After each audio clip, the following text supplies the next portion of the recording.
Chapter 14. John Manley's Talk. We continued our journey by afternoon and reached our destination, the house of my master's friend, at dusk.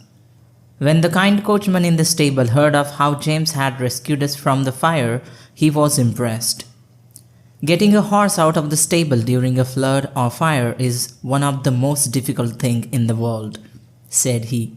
He then said something that made me feel that he knew a lot about our feelings. Your horses trust you completely and they knew it was safe to come out if you were leading them, he said. We spent a couple of days at the destination and then returned Britwick Park, our home. John was as happy to see us as we were to see him. That night John informed James that the little Joe Green would be coming in his place when he left for the Clifford Hall.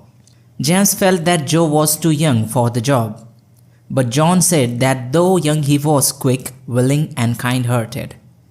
So John and his master, Sir Gordon, had decided to try him out for 6 weeks. John wanted to give a Joe chance, and although he would have to work harder in order to train a boy of Joe's age, he said that work and he had been the best of friends and he had never been afraid of work. As James was leaving soon, John, who rarely spoke of his life, told him about his childhood. I was as old as Joe when my parents suddenly died of a fever.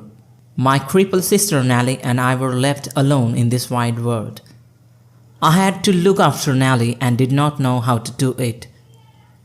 If it hadn't been for our mistress, Nellie would have had to go to the workhouse, John recounted. Our mistress, who Nellie fondly calls her angel, hired a room for her and set her up with an old widow who also needed company. When Nellie grew up, our mistress gave her a needling work and knitting to do.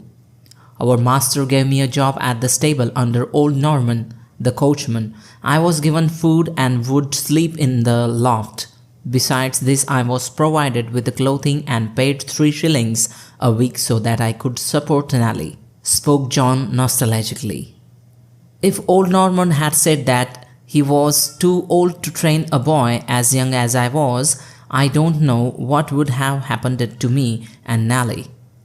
But old Norman became a father to me and put in immense effort to train me at my job.